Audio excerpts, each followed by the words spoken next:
native people, I think people think of like, they kind of have a binary thinking of empire and settler colonialism, where, the military just went out onto the plains and massacred native people, which it did happen. But there were native people who were conscripted into that process. There were always native auxiliaries to colonization of the West, and the military conquest of the West and the continent. And I think no better example exists than the kind of direct line from outright exterminatory warfare to the boarding school or the residential school system.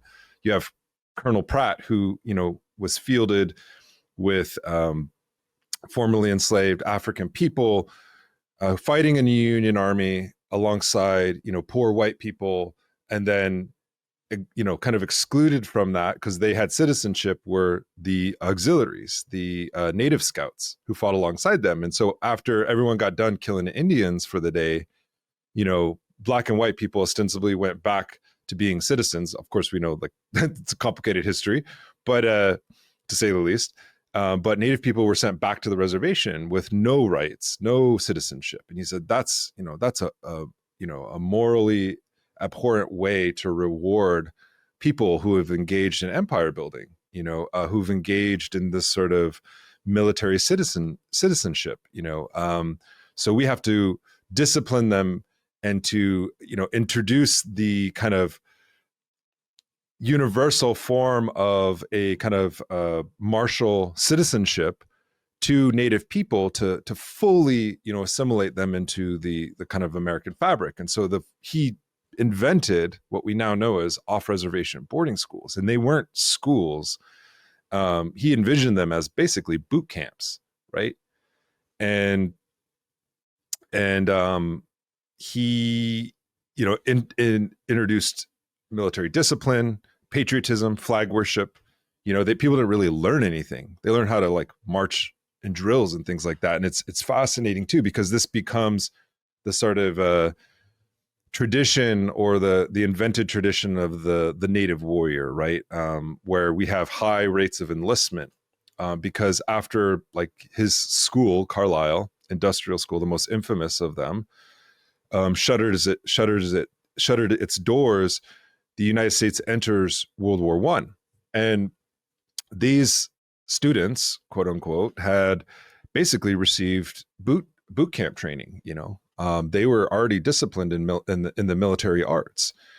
They enlisted sometimes it was coercive, sometimes it was voluntarily done, but they enlisted as non-citizens for the army to fight in World War I, because they were already trained in military, tactics. And so this becomes kind of this mythology of service and kind of the idea of the veteran warrior. And, you have military helicopters, you have missiles being named, quote unquote, in honor of native people, right? But it really goes back to that, the idea that killing Indians was a unifying factor or created racial harmony, as Pratt saw, amongst black, white, and native people, or empire building. So that's kind of that history.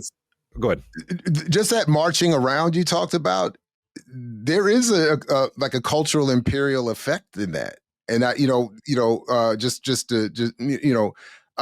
because when that's where I served a 4-year sentence in the United States Navy, and a lot of what we did was that marching around, walking around. But even in that, the way you have to march, the way you have to walk, the way you have to talk, the way you have to hold a flag, the way you have to have reverence, the way certain messages are being conveyed. It's like, it is very subtle, and now it's funny you mentioned it.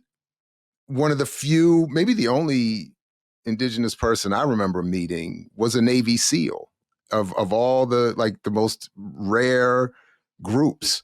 And I remember we were talking one day, and I just, because he had to work anyway, I had to work with him, and I just knew he had a different look, and I was just young and ignorant, was just like, where are you from? Like you Latino? I think I probably said something stupid like that. He was like, no, I'm Cherokee. And I was like, damn. I was like, but it was rare. It was weird. It was, and then we ended up playing chess, and he ended up, if I was older or more sophisticated or more well-read or had better any understanding at all, the conversation would have been better. Cause I think he was actually trying to convey some of these subtle messages. Like he was conflicted. Even at the high level of special forces that he was conflicted about his role there. Anyway, I don't know. Sorry about that. No, it's my family. I have a lot of family who have served, and it's interesting how that's narrated because that's a whole nother story. I don't want to get into that, but that's another episode. Yeah, that's another episode. And we've done some of these. We've interviewed Native veterans and talking about the poverty draft and that sort of thing. But it's very real. It is, and we do have a voluntary army, but it's fascinating how it's very much subsidized by the colonized, and it has been not just like recently, but like that's the story of every empire though. Like people think like World War II was just fought by a bunch of white people or white Europeans, and it wasn't. It was fought in like many different continents. And that goes back to like even the imperial wars on this continent, the 7 Years' War was like considered like one of the first world wars, and that was fought on many different continents, and it was fought by native people. It was fought on, fought by different, colonized people who were conscripted into the army in service of empire. But anyways, no, there's no such thing as a volunteer army. It's just who's more honest about drafting. But yeah, it's true. And but this kind of like, it's a good segue into this this other piece that we read by John Bellamy Foster, and talking about like how settler colonialism, is an integral part in, what he calls like the world's imperial system. And I just want to point out, like, we had other readings that we were going to read, but we kind of focused on this one. And I think if folks want to kind of delve more in depth to this, they should read, Max Eil produced 2 articles kind of critiquing Patrick Wolf and trying to understand settler colonialism within an imperialist context. I think John Bellamy Foster is looking more like the Marxist tradition and does a little bit of Marxology and trying to locate it within that. But I don't know, like, do you have any like thoughts right off the bat? Because I don't know if you've engaged in settler colonial theory before. I've only really just begun. And I had added, it's funny because a couple of the pieces that were referenced and authors referenced, I have been adding to my course syllabi lately. But this was a beautiful, I love when this happens. It's a beautiful exercise in humility.